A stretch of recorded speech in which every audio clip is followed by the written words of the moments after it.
So I finally got the latest Godzilla from Bandai s.h.monsterarts, and this is the Godzilla from uh, Godzilla Minus One, which came out in the U.S. In December 2023. I haven't seen any listings for home sales, but I didn't see it in the theaters. But I definitely am going to see it. So here he is, kind of compared to a couple of other Godzillas I have. This is, I believe, Godzilla 1992. And then we have over here the Godzilla from Legendary Pictures. So this one, I had seen a review, and I don't really watch reviews of other figures of figures from other YouTube channels, um, just because I don't want to be like have my mind made up by someone else. But the person was not happy with the paint job, and I think particularly with the eyes. And I will try and see as best I can to let you see what the paint job looks like. I have no problem with the paint job. I think it looks fine. I looked at the eyes using a magnifying glass and didn't have any issues. Sometimes the eyes will be kind of going a little bit wonky, but I don't see any issues here. And I assume that these are done by hand. I'm not 100% sure, but I think somebody goes in and does this with a paintbrush. So sometimes, you get what you get. It's kind of the luck of the draw. I've mostly had pretty good luck with paint jobs, but I've seen Amazon reviews of other Monster Arts figures, Godzillas, where people really hit them over their paint job. The detailing here is fantastic.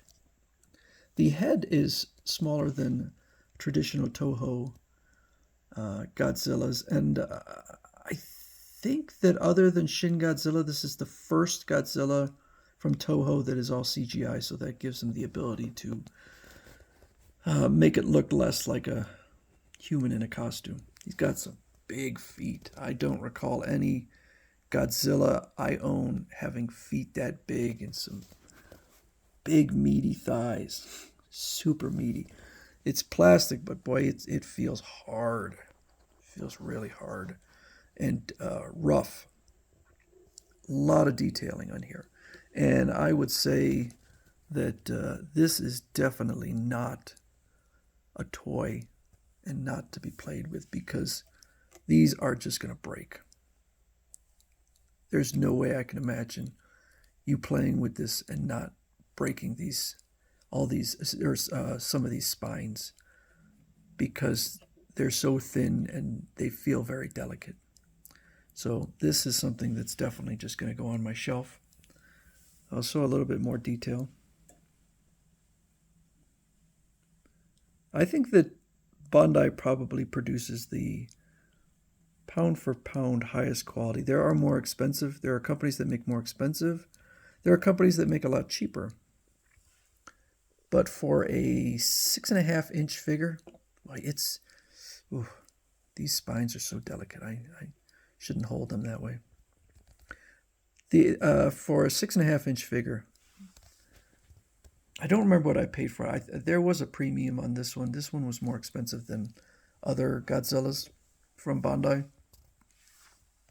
It's a bit meatier, but it is the same height. Even though when I looked at it, I go, I think it's bigger than the other ones, but looks like it's the same height. I have no idea how the Minus One Godzilla compares in size.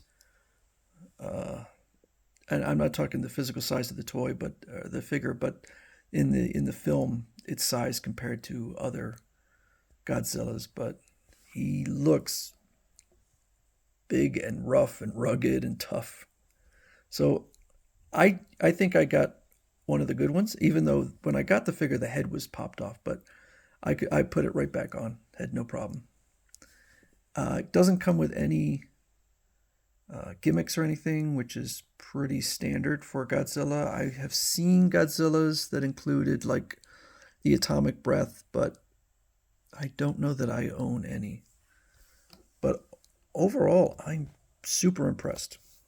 I really like this. I think this is going to be a great addition.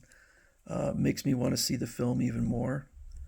And really exquisite detailing in here.